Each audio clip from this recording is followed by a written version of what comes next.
Come on,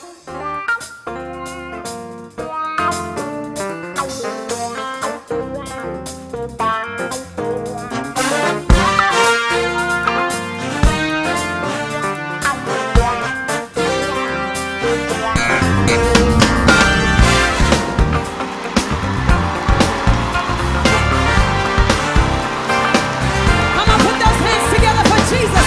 Come on.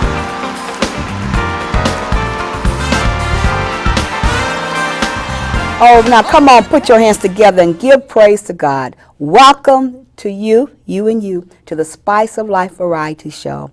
We are so honored that you have tuned in, and I promise you that the information that will be shared on this show and with this show, you will, it will be beneficial and enriching to your life and to others. We bring you greetings from West Angeles Church, where Bishop Charles E. Blake and Mrs. May L. Blake are our leaders, and Elder Green and Sister Green. And so from all of us to you, thank you for tuning in. As always, we invite you to grab your pen and your paper, because our contact information will be shown at the end of the show. And if you would like to contact our guests or share your prayer requests, your comments, whatever the case may be, our contact information will be at the very end. So again, thank you for tuning in, and sit back and be challenged. May the Lord bless you as we partake of this show. Now we're talking about a very, very, very relevant topic that is unfortunately a part of our society, which is domestic violence. It's not a joke. It's not a fun day at the park. It is a very serious, serious issue, and no better person to discuss it is an individual, a retired sheriff sergeant who has been in law enforcement for 26 years, and just really is now doing workshops and etc. all over the places, sharing information. And so without any further delay, I want to introduce to our show Miss Rita Hall. Thank you for being here. Thank you, Dr. Lewis. Oh, how are you doing today? I'm doing great. How are you? Fine. You look beautiful in that red. Thank you. Oh, now I don't want to waste a whole lot of time, because you're the expert in this area because of your experience. But now let me ask you this. What really forced your head to talk about and to get involved with the research and study and all of that with domestic violence? Well, there are several reasons, Dr. Lewis. Number one, during the course of my tenure on the Sheriff's Department, working patrol, I worked 3 different patrol stations. And domestic violence, what most people don't understand is it transcends ethnic, religious, socioeconomic. It transcends everything. It doesn't matter if you have many degrees behind your name or in front of your name, or you don't have any.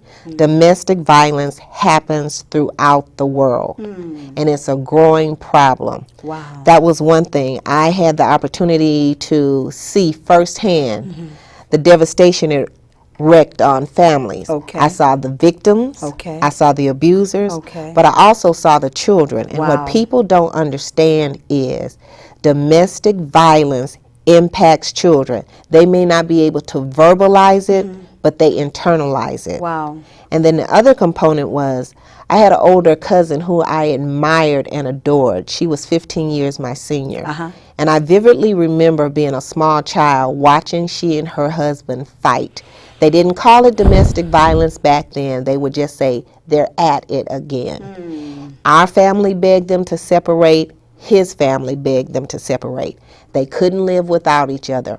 Well, ultimately, she wound up killing him. Wow. That's something that never left my mind. Okay. And then the last thing that had a profound impact on me is I was at a women's Christian conference, and one of the speakers at the conference was a former minister's wife. And when she got up and gave her testimony, that's when the light went on in the back of my head. This is happening in the church also. I'll never forget, she said that before she could go to the market to buy food, he would run out, look at her odometer reading, and if it was 1 mile over what he thought it should be, as the children in the streets would say, it was about to be on. And I was like, Wow. So Such the a message control, has huh? to get out. Yes, it does. I agree, and that's a control that comes that's indicative of domestic violence. That control that he had, that she wasn't to go any other place but to where. Absolutely. Oh And what people wow. don't recognize is the abuser is insecure in their own right. And right here, I need to make sure that people understand that there are females who abuse too. Yes. Okay. Yes. Most people tend to think of the victim as always female and the abuser as always male. Well, that's not true, because 15% of domestic violence victims are males. But you know how there's like a stigma attached to domestic violence. Right. So women don't want to admit that they're being abused. Right. But can you imagine a man? How is he going to go to his friends and say, man, my wife is beating me up?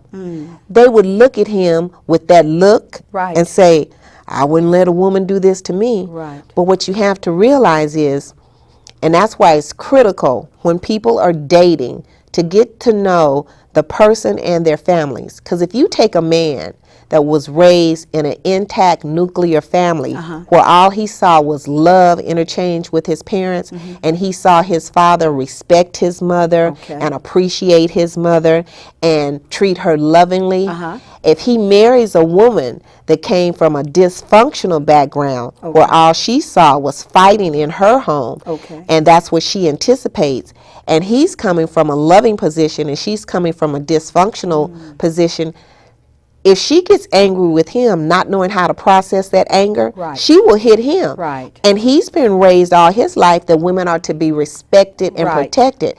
That caught him totally unaware. And so it's a vast problem that people are not aware of or do not want to address. And unfortunately, it's not just adults. It's also with the teenage relationships and the like. I'm so glad you brought that up, Dr. Lewis, because what people don't know is teen domestic violence is one of the fastest growing segments of crime in our nation. 1 out of every 4 girls has been abused. Between the ages of 15 and 19, of those women that are killed, 30% are killed by either a boyfriend or a spouse. Wow. That's powerful. That's 30% are killed by a boyfriend or a spouse. So the men that are supposed to protect us are the ones that are abusing us. Oh my goodness. Oh my Lord. Now, I don't want to jump ahead, but I just maybe want to ask you maybe 1 or 2 more questions, because I really want you to share and pour into us. What are some of the signs of abuse? Abusive behavior, and also one that is being abused, because that's something we don't want. We don't want anyone to know, because that's embarrassing. So what are the signs of an abuser? And I know you've hit on it, the low self-esteem and. Okay, low self-esteem, someone who doesn't feel good about themselves. So in order to feel good about themselves, they have to put someone else down. It's a control factor. You're going to do as I say because that makes me the man. What men need to realize, and men can help stop abuse by not going along with their friends who abuse. Because see, real men don't abuse. Okay, all right. And it has to come down to the street level. A man or a teenage boy can say, you know what, a real man would never hit a woman, because a real man can talk to a woman and persuade her to his point of view. He doesn't have to lay his hands on her. So see, it has to be a multifaceted approach as to how we begin to stem the tide of domestic violence. With the economy the way it is, you're going to see a lot more of this type of behavior, because people are at their wits' end. They don't know how they're going to make rent, buy food, and money is always a trigger, or the lack thereof. And so now, as far as signs of a person who's been abused, okay, they do try to hide it because, like you said, of the embarrassment factor. They don't want anyone to know. And what I submit to victims, whether they be male or female, tell. You have a trusted family member, a trusted friend, or a trusted co-worker that you can confide in, because someone needs to know that you're being abused. Otherwise, you're going to languish in that situation by yourself. Now, one of the things is, if the person was an effervescent, bubbly personality, if they suddenly become withdrawn, Okay. because what the abuser does is isolate the Yes, victim from yes. family and friends. Yes, It's like if yes. you look at nature, in the, say, Africa, when the lions go out to hunt, what do? They pick the weakest one, Right. they separate that Right. one, they have no defense, Right. and so they're destroyed. And that's what the abuser does. They start to separate, then they start to control, well, you can't talk to this person, you can't associate with this person. Then they start in on, you can't dress like that, you can't wear that, you can't wear your hair like this, I don't want you going here. Then they start wanting to know where you are every second of the day. Technology is a wonderful thing, but it also has some negative repercussions. Teenagers are saying that they are being texted on an average of 15 times an hour by an abusive partner that wants to know where are you and who are you with. They want to monitor who your friends are. Jealousy is another factor that comes in, which comes back to low self-esteem. When you have healthy self-esteem, you don't mind your significant other interacting with anyone else because you're secure in yourself. Right. When you're insecure, that green-eyed monster, jealousy, rears its ugly head, and you can't talk to that person.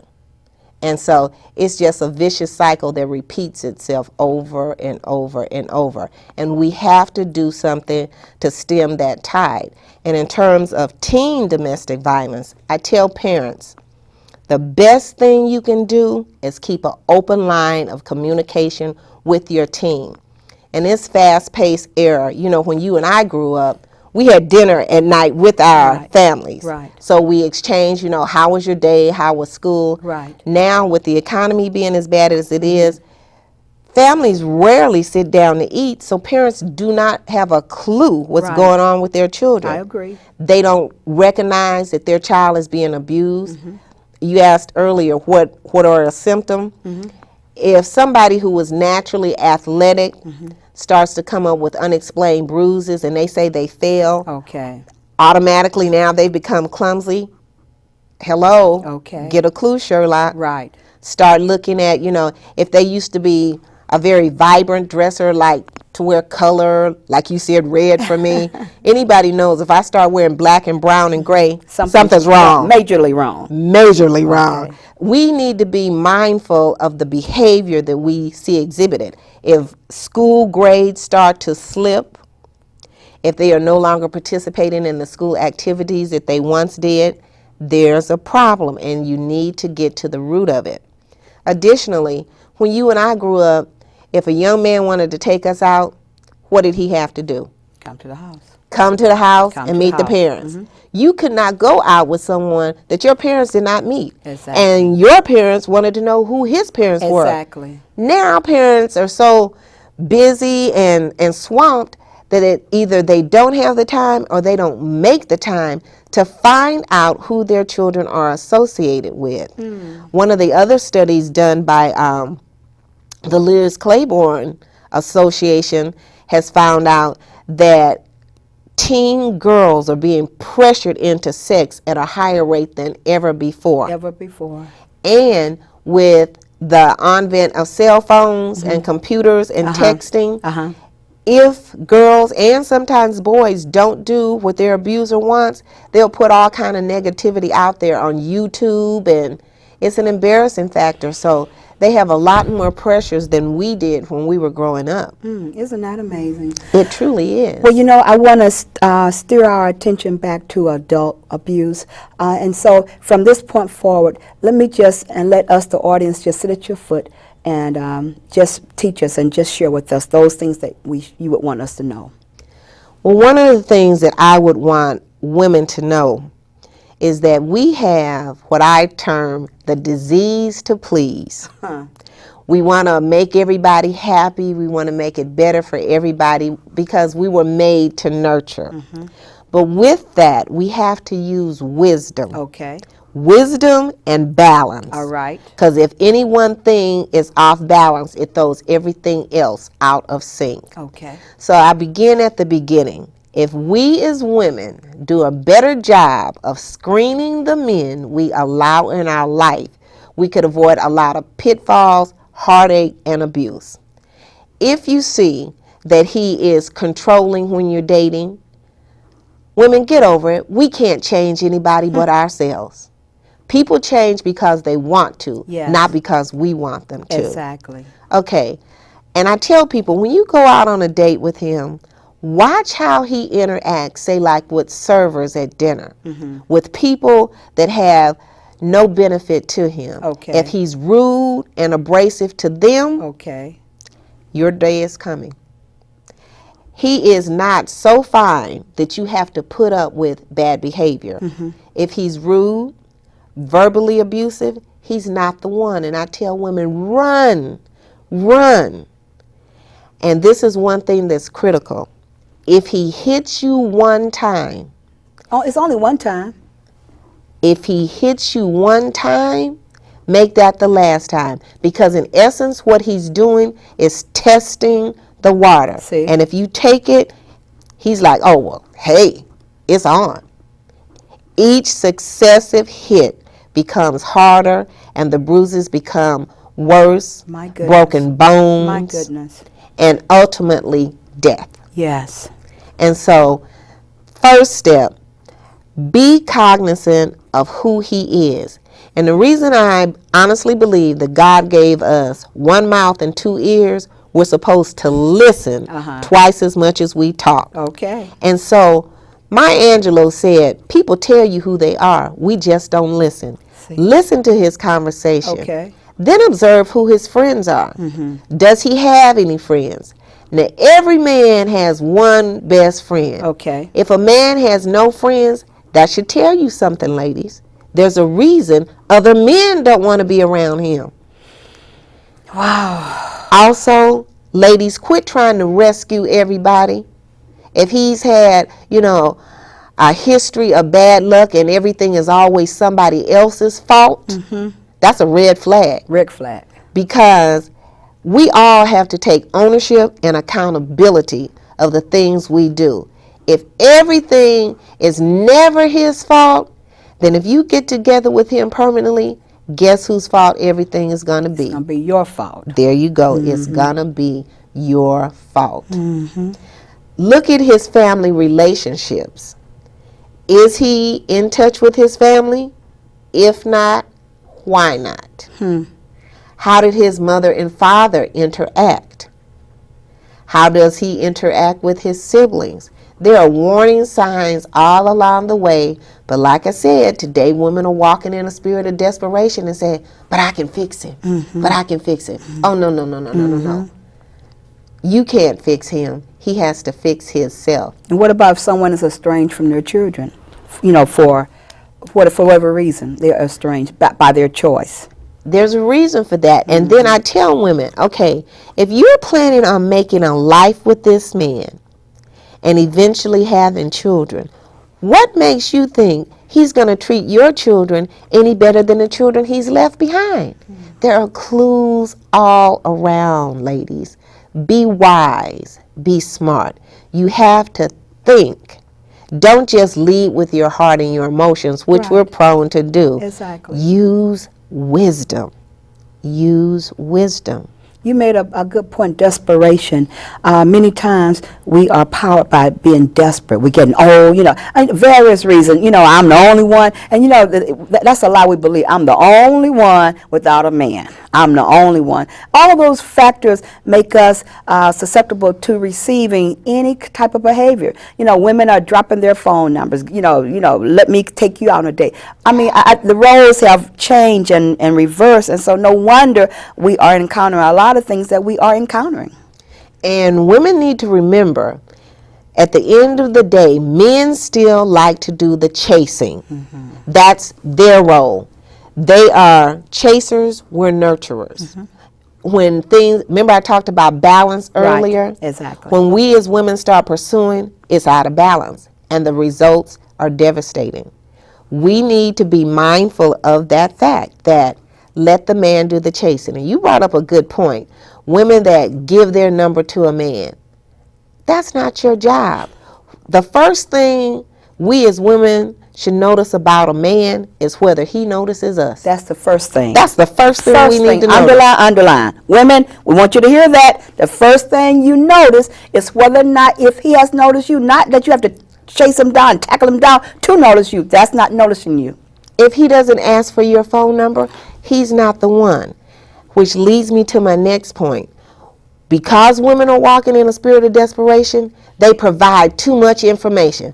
They will give a man their home phone number, their work phone number, their cell phone number, grandmother's number, big mama's number, so he can find me. I want to be available. No, don't be available. Okay. Give him one number. Okay. Because if during your, what I call dating for data 101, you find out that he's not for you, he can't find you everywhere. Okay. I suggest that women date 3 months before a man ever knows where she lives. Meet him in a well-lit place. Because if he turns out to be psycho, he does not know where you live. Exactly. He does not know where you work. Because stalking is a major problem.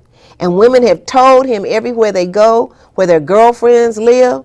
Now he can find them, and what they have effectively done is put the other people in their life that they love at jeopardy too. You read in the newspaper in Los Angeles County every day where men are killing women. And not only are they killing the spouse, they're killing the children now. There has been a spirit that has been unleashed from the very pit of hell where this is the case of this day.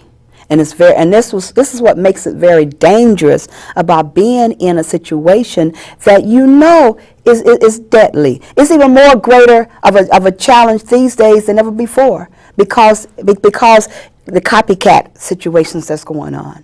You are so right. And one thing that I really want women to understand is if you have children and you're in an abusive relationship, I want to tell you exactly what you're teaching your children. You are teaching your children, your boy children, that it's okay for a man to abuse a woman.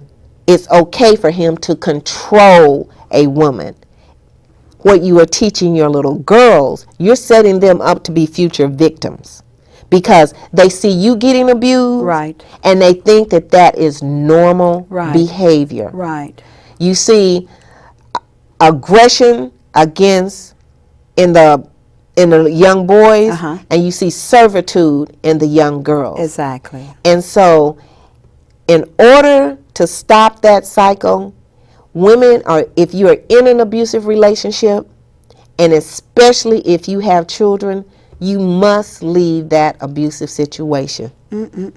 Now, is that a case where if a woman does not leave, isn't that jeopardizing the safety of her children? Could they be taken away from her? Is that? You know, that's a misnomer that a lot of men use to keep control over women. Okay. They will say, they'll use the ploy, well, I'll tell people you're a bad mother. Okay. And, of course, no woman wants to have her children taken from her. Right. That's why, remember earlier I said you have to tell? Yes. It is imperative that you do not keep that secret. Tell a neighbor, if you hear screams coming from my house, call the police. Tell a coworker. If you see bruises on me, document it. There was a segment on Oprah a few years ago, whereas the way they were able to put this man in jail was not from the wife, was from a coworker, because the coworker would document every day she came to work, where the bruises were, and the days that she called in sick with quote unquote a headache. So it is imperative that we do not keep that secret, and we do not internalize that, and we do not suffer that alone. Now we're down to the last moment. I hate this too because it's such a enlightening subject. But very, very quickly in a moment, why do we keep it hid in the church?